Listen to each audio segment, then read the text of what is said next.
இயேசுவை நேசிப்பவர்கள் பைபிளை வாசிப்பார்கள். இந்த சேனலை பின்பற்றினால் ஓராண்டில் வேதாகமத்தை வாசித்து முடித்து விடலாம்.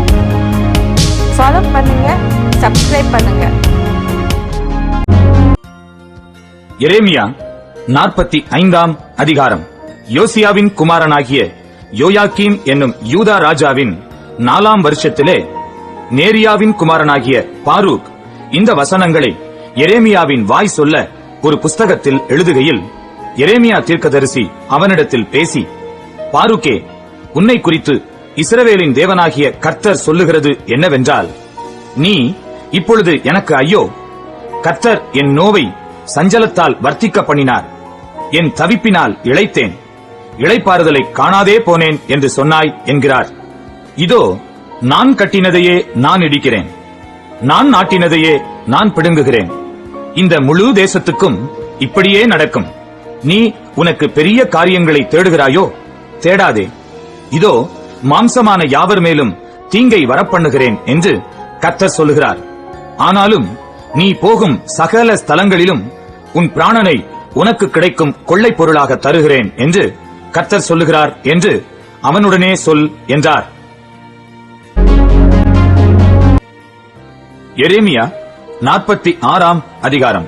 புறஜாதிகளுக்கு விரோதமாய் எரேமியா தீர்க்கதரிசிக்கு உண்டான கர்த்தருடைய வசனம்.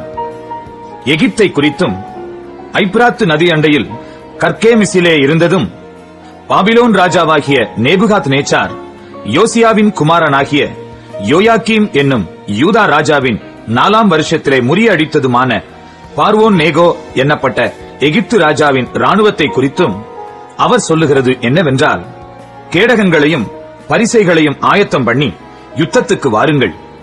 குதிரை வீரரே, குதிரைகளின் மேல் சேனங்களை வைத்து ஏறி தலை சீராயை அணிந்து கொண்டு நில்லுங்கள். ஈட்டிகளை துலக்கி கவசங்களை தரித்துக் கொள்ளுங்கள். அவர்கள் கலங்கி பின்வாங்குகிறதை நான் காண்கிறதென்ன? சுற்றிலும் உண்டான பயங்கரத்தின் நிமித்தம் அவர்களுடைய பராக்கிரமசாலிகள் முறியுண்டு திரும்பி பாராமல் ஓட்டமாய் ஓடிப்போகிறார்கள் என்று கர்த்தர் சொல்லுகிறார். வேகமாய் ஓடுகிறவன் ஓடிப்போக வேண்டாம், பராக்கிரமசாலி தப்பிப்போக வேண்டாம். வடக்கே ஐப்ராத்து நதி அண்டையிலே அவர்கள் இடறி விழுவார்கள். பிரவாகம் போல் புரண்டு வருகிற இவன் யார்? அலைகள் மோதியடிக்கிற நதிகள் போல் எழும்பி வருகிற இவன் யார்? எகிப்தியனே பிரவாகத்தைப் போல் புரண்டு வருகிறான். அவனே அலைகள் மோதி அடிக்கிற நதிகள் போல எழும்பி வருகிறான். நான் போய் தேசத்தை மூடி நகரத்தையும் அதில் குடியிருக்கிறவர்களையும் அழிப்பேன் என்றான். குதிரைகளே, போய் ஏறுங்கள். ரதங்களே, கடகட என்று ஓடுங்கள். பராக்கிரமசாலிகளும் கேடகம் பிடிக்கிற எத்தியோப்பியரும் பூத்தியரும் வில்லை பிடித்து நாணேற்றுகிற லீதியரும் புறப்பட கடவர்கள். ஆனாலும் இது சேனைகளின் கர்த்தராகிய ஆண்டவரின் நாளும் அவர் தம்முடைய சத்துருக்களுக்கு நீதியை சரிக்கட்டுகிற நாளுமாயிருக்கிறது. ஆகையால் பட்டயம் பட்சித்து அவர்களுடைய இரத்தத்தால் திருப்தியாகி வெறித்திருக்கும். வடதேசத்தில் ஐப்ராத்து நதி அண்டையிலே சேனைகளின் கர்த்தராகிய ஆண்டவருக்கு ஒரு யாகமும் உண்டு. எகிப்தின் குமாரத்தியாகிய கன்னிகையே, நீ கீலேயாத்துக்கு போய் பிசின் தைலம் வாங்கு. திரளான அவிழ்தங்களை நீ கூட்டுகிறது விருதா. உனக்கு ஆரோக்கியம் உண்டாகாது. ஜாதிகள் உன் லட்சையை கேள்விப்பட்டார்கள். உன் கூக்குரலால் தேசம் நிறைந்தது. பராக்கிரமசாலியின் மேல் பராக்கிரமசாலி இடறி இருவரும் ஏகமாய் விழுந்தார்கள் என்றார். எகிப்து தேசத்தை அழிக்க பாபிலோன் ராஜாவாகிய நேபுகாத் நேச்சார் வருவான் என்பதை குறித்து எரேமியா தீர்க்கதரிசியினிடத்தில் கர்த்தர் சொன்ன வசனம். ஆயத்தப்பட்டு நில், பட்டயம் உன்னை சுற்றிலும் உண்டானதை பட்சித்து போடுகிறது என்று சொல்லி எகிப்திலே அறிவித்து மிக்தோலிலே கூறி நோப்பிலும் தக்பானேசிலும் பிரசித்தம் பண்ணுங்கள். உன் வீரர் வாரிக்கொள்ளப்படுகிறது என்ன? கர்த்தர் அவர்களை தள்ளினதால் அவர்கள் நிலை நிற்கவில்லை. அநேகரை இடரப் பண்ணுகிறார். அவனவன் தனக்கடுத்தவன் மேல் விழுகிறான். அவர்கள் எழுந்திருங்கள், கொல்லுகிற பட்டயத்துக்கு தப்ப நமது ஜனத்தண்டைக்கும் நாம் பிறந்த தேசத்துக்கும் திரும்பி போவோம் என்கிறார்கள். எகிப்தின் ராஜாவாகிய பார்வோன் பாழாக்கப்பட்டான். அவனுக்கு குறித்த காலம் முடிந்ததென்று அங்கே சத்தமிட்டு சொல்லுகிறார்கள். பர்வதங்களில் தாபோரும் சமுத்திரத்தின் அருகே கர்மேலும் இருக்கிற நிச்சயம் போல் அவன் வருவான் என்று சேனைகளின் கர்த்தர் என்னும் நாமமுள்ள ராஜா தம்முடைய ஜீவனைக் கொண்டு சொல்லுகிறார். எகிப்து தேசவாசியாகிய குமாரத்தியே, சிறையிருப்புக்கு போகும் பிரயாண சாமான்களை ஆயத்தப்படுத்து. நோப் பாழாகும், அது குடியில்லாமல் சுட்டரிக்கப்பட்டு கிடக்கும். எகிப்து மகா நேர்த்தியான கடாரி, அடிக்கிறவன் வடக்கே இருந்து வருகிறான். அதன் நடுவில் இருக்கிற அதன் கூலிப்படைகள் கொளுத்த காளைகள் போலிருக்கிறார்கள். இவர்களும் நிற்காமல் திரும்பிக் கொண்டு ஏகமாய் ஓடிப்போவார்கள். அவர்கள் விசாரிக்கப்படுகிற அவர்களுடைய ஆபத்து நாள் அவர்கள் மேல் வந்தது. அவன் பாம்பைப் போல் சீறி வருவான். இராணுவ பலத்தோடே நடந்து காடு வெட்டிகளைப் போல் கோடரிகளோடே அதின் மேல் வருவார்கள். எண்ணப்படாத மரங்களாயிருந்தாலும் அந்த காட்டை வெட்டுவார்கள் என்று கர்த்தர் சொல்லுகிறார். அவர்கள் வெட்டுக்கிளிகளை பார்க்கிலும் அதிகமானவர்கள், அவர்களுக்கு தொகையில்லை. எகிப்தின் குமாரத்தி கலங்குவாள், வடதிசை ஜனத்தின் கையில் ஒப்புக் கொடுக்கப்படுவாள். இஸ்ரவேலின் தேவனாகிய சேனைகளின் கர்த்தர் சொல்லுகிறது என்னவென்றால், இதோ நான் நோ என்னும் பட்டணத்தில் உள்ள திரளான ஜனங்களையும் பார்வோனையும் எகிப்தையும் அதன் தேவர்களையும் அதன் ராஜாக்களையும் பார்வோனையும் அவனை நம்பியிருக்கிறவர்களையும் விசாரித்து அவர்கள் பிராணனை வாங்கத் தேடுகிறவர்களின் கையிலும் பாபிலோன் ராஜாவாகிய நேபுகாத் நேச்சாரின் கையிலும் அவனுடைய சேவகரின் கையிலும் அவர்களை ஒப்புக் கொடுப்பேன். அதற்கு பின்பு அது பூர்வ காலத்தில் இருந்தது போல் குடியேற்றப்படும் என்று கர்த்தர் சொல்லுகிறார். என் தாசனாகிய யாக்கோபே, நீ பயப்படாதே. இஸ்ரவேலே, நீ கலங்காதே. இதோ நான் உன்னை தூரத்திலும் உன் சந்ததியை அவர்கள் சிறையிருப்பின் தேசத்திலுமிருந்து விடுவித்து ரட்சிப்பேன். அப்பொழுது யாக்கோபு திரும்பி வந்து அமைதியோடும் சாங்கோபாங்கத்தோடும் இருப்பான். அவனை தத்தளிக்க பண்ணுவார் இல்லை. என் தாசனாகிய யாக்கோபே, நீ பயப்படாதே என்று கர்த்தர் சொல்லுகிறார். நான் உன்னுடனே இருக்கிறேன். உன்னை துரத்திவிட்ட எல்லா ஜாதிகளையும் நான் நிர்மூலமாக்குவேன். உன்னையோ நான் நிர்மூலமாக்காமல் உன்னை மட்டாய் தண்டிப்பேன். ஆனாலும் உன்னை நான் குற்றமில்லாமல் நீங்களாக விடுவதில்லை என்கிறார். எரேமியா 47ஆம் அதிகாரம். பார்வோன் காத்சாவை அழிக்கும் முன்னே பெலிஸ்தருக்கு விரோதமாய் தீர்க்கதரிசியாகிய எரேமியாவுக்கு உண்டான கர்த்தருடைய வசனம். கர்த்தர் சொல்லுகிறது என்னவென்றால், இதோ வடக்கே இருந்து ஜலம் பொங்கி பிரவாகமாகி தேசத்தின் மேலும் அதிலுள்ள எல்லாவற்றின் மேலும் நகரத்தின் மேலும் அதில் குடியிருக்கிறவர்களின் மேலும் புரண்டு ஓடும். அப்பொழுது மனுஷர் கூக்குரலிட்டு தேசத்தின் குடிகள் எல்லாரும் அலறுவார்கள். அவர்களுடைய பலத்த குதிரைகளுடைய குளம்புகளின் சத்தத்தையும் அவர்களுடைய ரதங்களின் கடகடப்பையும் அவர்களுடைய உருளைகளின் இரைச்சலையும் கேட்டு தகப்பன்மார் தங்கள் கை அயர்ந்து போனதினால் தங்கள் பிள்ளைகளையும் நோக்கி பாராதிருப்பார்கள். பெலிஸ்தரை எல்லாம் பாழாக்கவும் தீருவுக்கும் சீதோனுக்கும் மீதியான சகாயரை எல்லாம் சங்காரம் பண்ணவும் வருகிற நாளிலே இப்படி ஆகும். கப்தோர் என்னும் கடற்கரையான தேசத்தாரில் மீதியாகிய பெலிஸ்தரையும் கர்த்தர் பாழாக்குவார். காத்சா மொட்டையடிக்கப்படும். அவர்களுடைய பள்ளத்தாக்கிலே மீதியாகிய அஸ்கலோன் சங்காரமாகும். நீ எந்த மட்டும்தான் உன்னை கீறிக் கொள்ளுவாய்? ஆ, கர்த்தரின் பட்டயமே, எந்த மட்டும் அமராதிருப்பாய்? உன் உரைக்குள் திரும்பி வந்து ஓய்ந்து அமர்ந்திரு. அது எப்படி அமர்ந்திருக்கும்? அஸ்கலோனுக்கு விரோதமாகவும் கடல் துறை தேசத்துக்கு விரோதமாகவும் கர்த்தர் அதற்கு கட்டளை கொடுத்து அவ்விடங்களுக்கென்று அதை குறித்தாரே. எரேமியா 48ஆம் அதிகாரம்.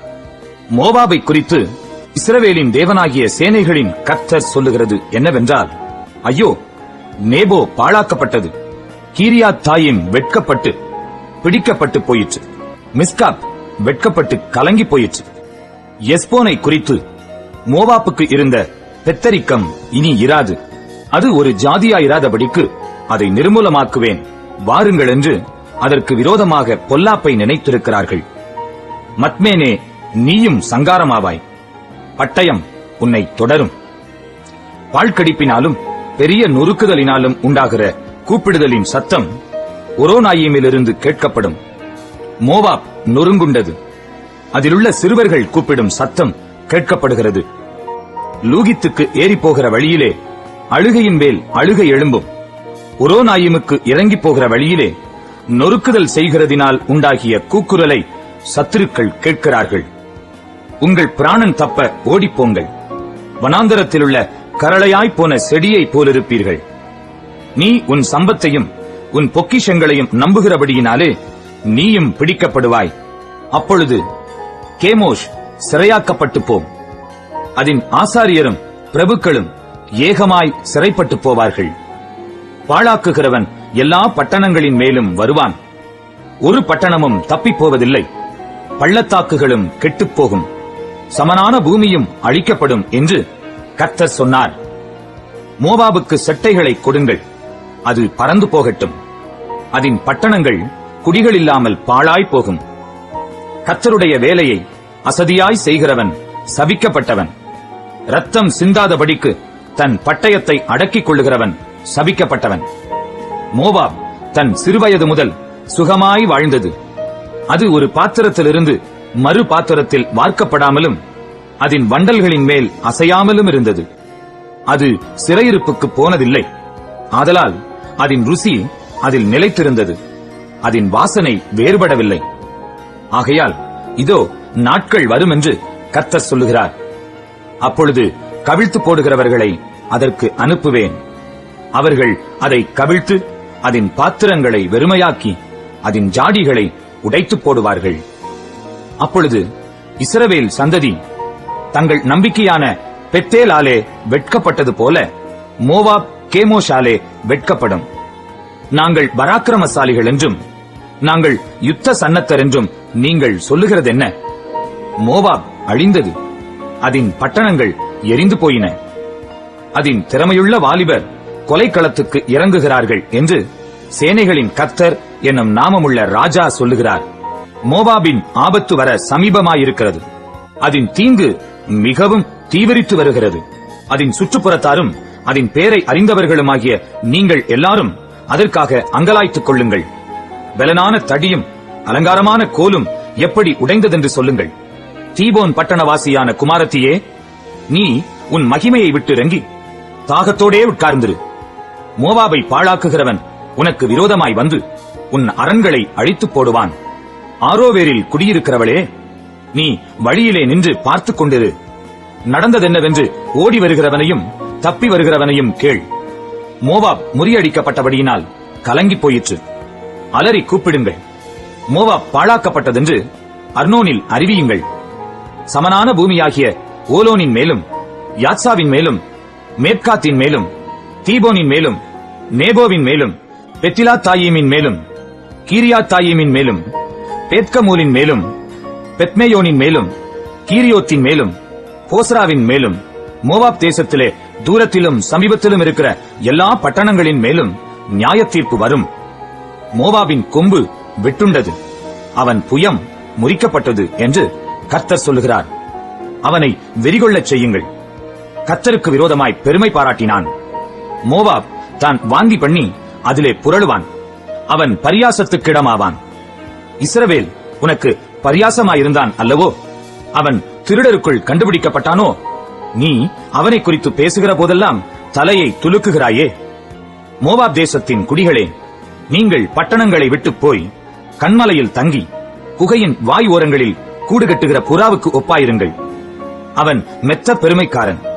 மோவாபின் பெருமையையும் அவன் மேட்டிமையையும் அவன் அகந்தையையும் அவன் பெத்தரிக்கத்தையும் அவன் இருதயத்தின் மேட்டிமையையும் குறித்து கேட்டேன்.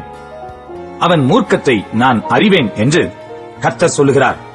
அப்படி ஆகாது, அவன் வீம்பு செல்லாது என்கிறார். ஆகையால் மோவாபின் நிமித்தம் நான் அலறி மோவாப் தேசம் அனைத்து நிமித்தமும் கூக்குரலிடுவேன். கீராரேஸ் மனுஷரின் நிமித்தம் பெருமூச்சு விடப்படும். சிப்மா ஊரின் திராட்சைச் செடியே, யாசேருக்காக நான் அழுதது போல உனக்காகவும் அழுவேன். உன் கொடிகள் கடலை கடந்து போயின. அவைகள் யாசேர் கடல் மட்டும் போய் எட்டின. பாழாக்குகிறவன் உன் வசந்த காலத்து பழங்களின் மேலும் உன் திராட்சப்பழ அறுப்பின் மேலும் விழுந்தான்.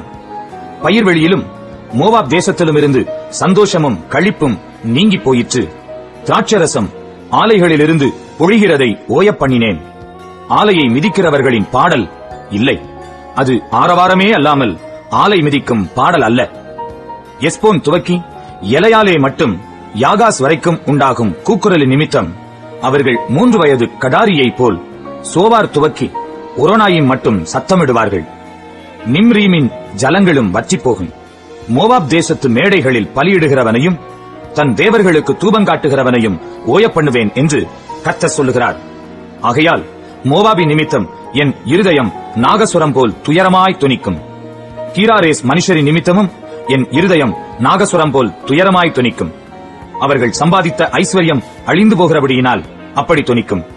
தலைகள் எல்லாம் மொட்டையிடப்பட்டும் தாடிகள் எல்லாம் கத்தரிக்கப்பட்டும் இருக்கும். கைகளில் எல்லாம் கீறுதல்களும் அறைகளில் ரெட்டுடுப்பும் உண்டு. மோவாபின் சகல வீடுகளின் மேலும் அதன் தெருக்களிலேயும் ஏக புலம்பல் உண்டாகும். ஒருவரும் விரும்பப்படாத பாத்திரம் போல மோவாபை உடைத்து போட்டேன் என்று கர்த்தர் சொல்லுகிறார். மோவாப் எவ்வளவாய் முறிந்து போயிற்றென்று அலறுகிறார்கள். அது முதுகை காட்டி எவ்வளவாய் வெட்கப்படும். இப்படி மோவாப் தன் சுற்றுப்புறத்தார் அனைவருக்கும் பரியாசமும் திகைப்புமாயிருக்கும். இதோ ஒருவன் கழுகை போல் பறந்து வந்து மோவாபின் மேல் தன் செட்டைகளை விரிப்பான். கீரியோத் பிடிக்கப்படும். கோட்டைகள் கைவசமாகும். அந்நாளிலே மோவாபின் பராக்கிரமசாலிகளுடைய இருதயம் பிரசவ வேதனைப்படுகிற ஸ்திரீயின் இருதயம் போல இருக்கும். மோவாப் கர்த்தருக்கு விரோதமாய் பெருமை பாராட்டினபடியால் அது ஒரு ஜனமாயிராதபடிக்கு அழிக்கப்படும். மோவாப் தேசத்தின் குடியானவனே, திகிலும் படுகுழியும் கன்னியும் உன்மேல் வரும் என்று கர்த்தர் சொல்லுகிறார்.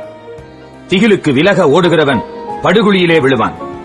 படுகுழியிலிருந்து ஏறுகிறவனோ கன்னியிலே பிடிபடுவான்.